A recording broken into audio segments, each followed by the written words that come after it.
Fantastic four का नया trailer आ चुका है एंड मोस्ट लाइकली अगर इसके टीवी स्पॉट्स और वो छोटी मोटी 30 सेकंड की क्लिप्स को छोड़ दिया जाए तो ये इनका आखिरी ट्रेलर होगा जिसमें हमें इतनी ज्यादा चीजें दिखाई गई हैं।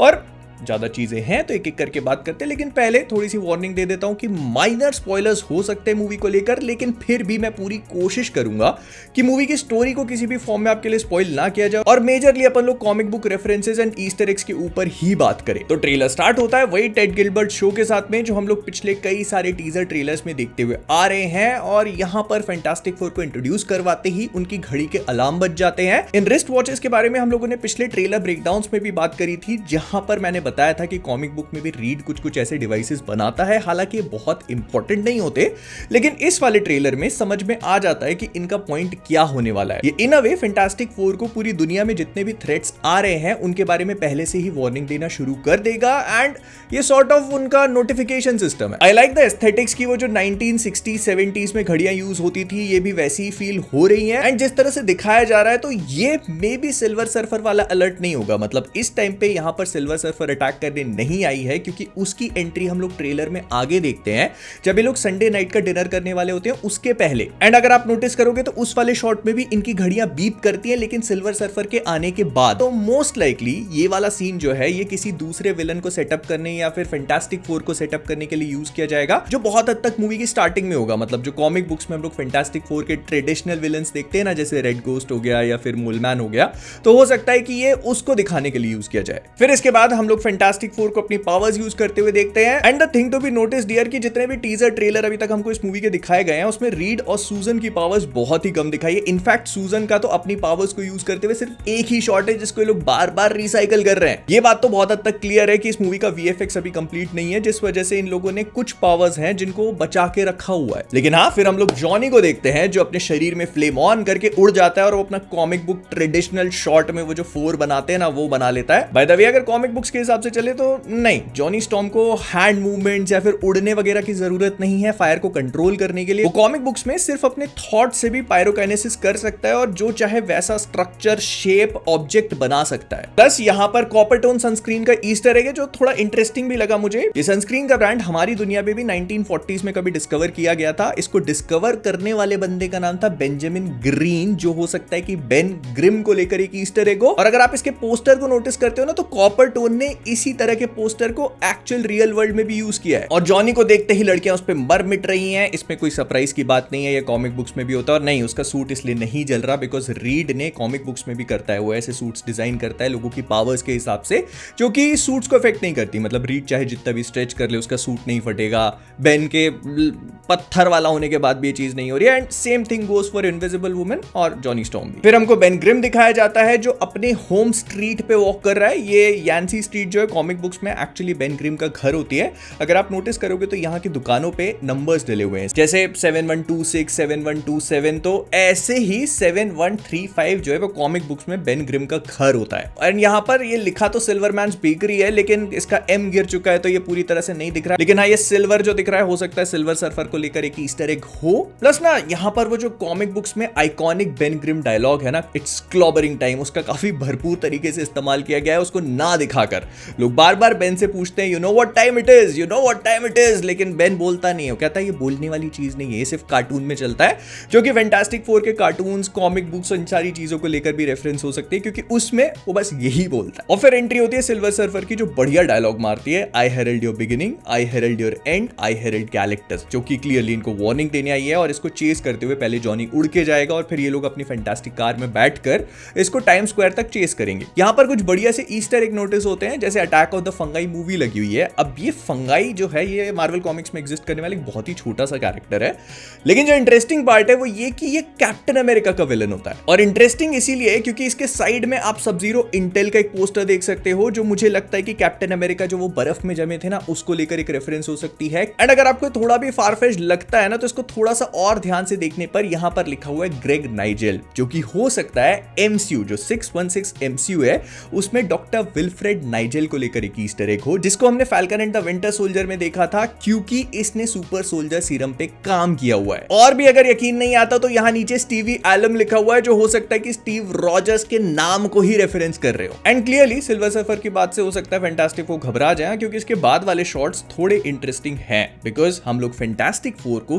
गैलेक्टस से मिलने जाता हुआ देखते हैं उसके खुद के शिप के ऊपर। अब देखो, गैलेक्टस के ओरिजिन वाले वीडियो में ये बात कवर कर रखी है कि उसके शिप को वर्ल्ड शिप या फिर टाटू कहा जाता है, जो बहुत ज्यादा बड़ा है। मतलब इसको गैलेक्टस ने अपनी बहुत लंबी अवेकनिंग के बाद सबसे पहला जो प्लैनेट कंज्यूम किया था ना, आर्कियोपिया शायद नाम था उसका, उसके टूटे हुए पार्ट से कई मिलेनियर्स तक बनाया था। तो ये क्लियरली बहुत ज्यादा बड़ा है और इसका स्केल हम लोग यहाँ पर भी देख सकते हैं। ऑल्दो जब गैलेक्टस प्लैनेट्स को कंज्यूम करने जाता है तो वो इसका यूज नहीं करता, क्योंकि इतना बड़ा है, इसके साथ ट्रैवल करना बहुत मुश्किल होता है, तो वो एक छोटा सा सॉसर वगैरह कुछ यूज करता है। लेकिन एमसी वाले हर चीज को थोड़ा सा नर्व डाउन कर देते हैं, तो इस शिप का एक्चुअल स्केल हम फैंटास्टिक फोर के शिप के कंपैरिजन में देख सकते हैं। पहले हम लोग फैंटास्टिक फोर को गैलेक्टस से मिलता हुआ देखते हैं और इसको देखकर इनकी आंखें चौंधिया चुकी हैं। पहले गए होंगे कि भाई इसके साथ थोड़ी बहुत डील कर लेंगे, लेकिन जब उसका साइज देखा तो समझ में आ गया कि किससे डील करने आए हैं। इसका आर्मर यहाँ पे पूरी तरह से डायनेमिक फील हो रहा है, क्योंकि हम उसके हाथ को उसके आर्मर के साथ थोड़ा सा मॉडिफाई होता हुआ भी देखते हैं। लेकिन ये जो पूरी वाइब इन लोगों ने क्रिएट करी है ना, कि हर कहीं से पाइप्स निकल रहे हैं, लावा बह रहा है, ये थोड़ा थोड़ा मुझे ट्रांसफॉर्मर्स वाली भी फील दे रहा था, and it looks absolutely cool. लेकिन हाँ, अगर हम इस वाले शॉट को पुराने टीजर्स, ट्रेलर्स और जो कुछ भी हमने फैंटास्टिक फोर का देखा है उससे कंपेयर करके मूवी की टाइमलाइन में फिट करें, तो जहां तक है इसमें फैंटास्टिक फोर दूसरी बार स्पेस में आए, बिकॉज इनको अपनी पावर्स ऑलरेडी मिल चुकी हैं। पीछे बेन ग्रिम जो है वो ऑलरेडी थिंग बन चुका है और सूजन यहाँ पर प्रेग्नेंट है। तो जो कुछ भी इनकी गैलेक्टस से कन्वर्सेशन होती है वो क्लियरली बहुत अच्छे से एंड अप नहीं होने वाली, क्योंकि ये लोग वापस भागकर अपने स्पेसशिप में आते हैं। और अगर आप पीछे नोटिस करोगे तो बेन ने जॉनी को अपने कंधों पे उठाया हुआ है, जिसका मतलब ये है कि शायद जॉनी ने गैलेक्टस या सिल्वर सर्फर से लड़ने की कोशिश करी होगी और औंधे मुंह गिरा। और रीड बेन से कहता है कि भाई जल्दी यहां से बाहर निकाल। तब हमको जाकर समझ में आता है कि बेन एक्चुअली में इनके स्पेसशिप का पायलट है, जो पूरी तरह से कॉमिक बुक एक्यूरेट है। मतलब जो फैंटास्टिक फोर के ओरिजिन वाली कॉमिक बुक है उसमें ये लोग बेन को इसीलिए स्पेस में लेके जाते हैं क्योंकि वो स्पेसशिप का पायलट होता है। तो यहां पर भी वही चीज कैरी फॉरवर्ड हो रही है। एंड ना यहां पर एक चीज और भी समझ में आती है कि इसी इंसिडेंट्स के बाद, मतलब जब ये लोग स्पेस में होंगे, तब शायद सूजन फ्रैंकलिन को जन्म देगी। बिकॉज हमने पिछले टीजर में देखा है कि वो किसी तरह के डिस्ट्रेस में है और उसकी कॉस्ट्यूम भी सेम है। प्लस जब ये लोग ग्राउंड पे लौट के आ रहे हैं तो इनको सारे के सारे पत्रकार लोग घेर ले रहे हैं कि भाई क्या गैलेक्टस से हम बच सकते हैं, क्या हो सकता है। तो रीड कहता है आई डोंट नो। ये क्लियरली गैलेक्टस को देखकर उससे मिलकर आ चुके हैं और इनकी बहुत गंदी फटी पड़ी है। एंड इफ यू नोटिस तो यहाँ पीछे सूजन खड़ी है एक बच्चे को पकड़कर। तो मतलब स्पेस में जब ये गए थे गैलेक्टस से मिलने तब वो प्रेग्नेंट थी, अब वापस आए हैं तो बच्चा हो चुका है, स्पेस में ही हो गया। और यहां से इनकी परेशानियां शुरू होती हैं, क्योंकि इसके पहले तक शायद इनको लग रहा था कि गैलेक्टस को रोक लेंगे, बिकॉज अभी तक इन लोगों को ऐसी कोई प्रॉब्लम फेस नहीं करनी पड़ी जिसके सामने इन्होंने गिव अप किया हो, और ये पूरी तरह से इस वर्ल्ड के प्रोटेक्टर थे।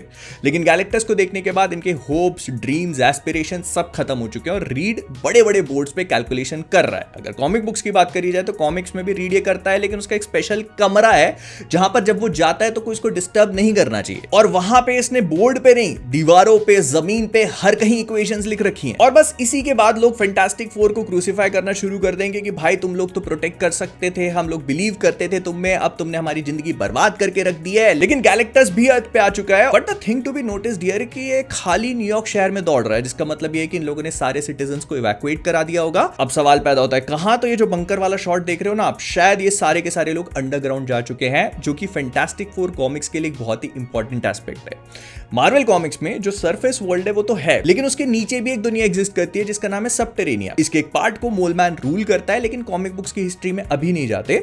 बस मैं बता रहा हूं कि ऐसा हो सकता है कि ये लोग सबटेरेनिया में इनको छुपा दिया हो, मतलब ह्यूमंस को छुपा दिया हो, ताकि गैलेक्टस से शायद जान बच जाए। लेकिन अगर ये लोग गैलेक्टस को थोड़ा बहुत भी जानते हैं, इतना काफी नहीं होने वाला। लेकिन इससे भी बड़ा सवाल मेरे मन में यह है कि गैलेक्टस को अगर इनका प्लैनेट कंज्यूम करना ही है तो वो ऊपर से भी कर सकता है। जब वो अपने साइज को अपने विल के हिसाब से बड़ा छोटा कर सकता है तो फिर उसको खाली न्यूयॉर्क शहर की गलियों में घूमने की क्या जरूरत है? भाई सीरियसली फील कि यहाँ पर गैलेक्टस का कुछ ना कुछ एजेंडा है। वो शायद फैंटास्टिक फोर से बात करना चाहता है, या उसको उनकी मदद की जरूरत है, या हू नोज मे बी उसको फ्रैंकलिन रिचर्ड्स चाहिए हो। एंड इससे पहले तुम सोचो कि क्या फालतू की बातें करता जा रहा है, तो फ्रैंकलिन और गैलेक्टस की मार्वल कॉमिक्स में में बहुत इंपॉर्टेंट हिस्ट्री है, उसके बारे में कभी और बात करेंगे, but this can be a possibility. इसके बाद हम कुछ स्ट्रक्चर्स को बना हुआ देखते हैं जो मोस्ट लाइकली फैंटास्टिक फोर ने गैलेक्टस को रोकने के लिए बनाए होंगे। मतलब ये वाला आईफिल टावर के पास पेरिस में है, उसके आसपास भी हम कुछ स्ट्रक्चर्स को एक्टिवेट होता हुआ देख रहे हैं। तो ये हो सकता है फैंटास्टिक फोर की एक पर्सनलाइज्ड शील्ड हो जिससे उन्होंने पूरी अर्थ को प्रोटेक्ट करने की कोशिश करी है,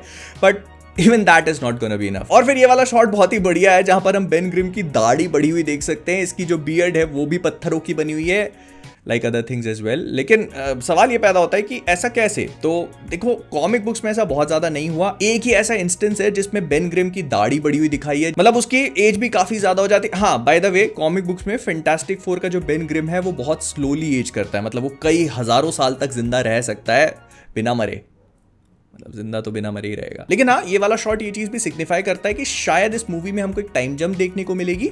मतलब जब ये लोग गैलेक्टस को इनिशियली मिलने जाते हैं और सूजन फ्रैंकलिन को जब डिलीवर कर देती है, उसके बाद थोड़ी सी 1-2 साल की टाइम जंप हो सकती है जहां पर ये गैलेक्टस से लड़ने के लिए अपने आप को प्रिपेयर करे, और शायद उसी बीच बेन की दाढ़ी भी बढ़ चुकी है। और फिर वो एक क्लॉबरिंग टाइम वाला डायलॉग होता है। बेन बोलता नहीं है, लेकिन आप नोटिस करोगे तो किसी चीज में घुसने भिड़ने ही जा रहा है, बिकॉज वो एंड टाइम पे अपने आप को ऐसे कैनन बॉल टाइप का बना लेता है। एंड ये सब लोग अपने अपने तरीके से गैलेक्टस से लड़ने की कोशिश कर रहे हैं। जैसे रीड के हाथ में एक रॉड है जिसको वो उसकी उंगली में, गैलेक्टस की उंगली के एक जॉइंट में घुसा देता है। एंड इस सीन से आप गैलेक्टस के साइज को इमेजिन कर सकते हो, मतलब उसकी उंगली भी रीड से बड़ी है। हालांकि रीड और ज्यादा बड़ा हो सकता है, लेकिन वो कन्वर्सेशन किसी और वीडियो के लिए। फिलहाल ये वो सारी चीजें थी जो फैंटास्टिक फोर फर्स्ट स्टेप्स के ट्रेलर 2 या फाइनल ट्रेलर में मैंने ऑब्जर्व करी। इसके बारे में और भी अच्छे से बात करेंगे। कुछ कुछ चीजें हैं जो मैंने शायद फिगर आउट करी हैं, उन पे बात की जाएगी स्पॉयलर्स को अवॉइड करते हुए। बट मुझे बताना तुम्हारे को, लाइक सब समझ लेना अपने साथ, ठीक है? मिलते हैं अगले में, बाय।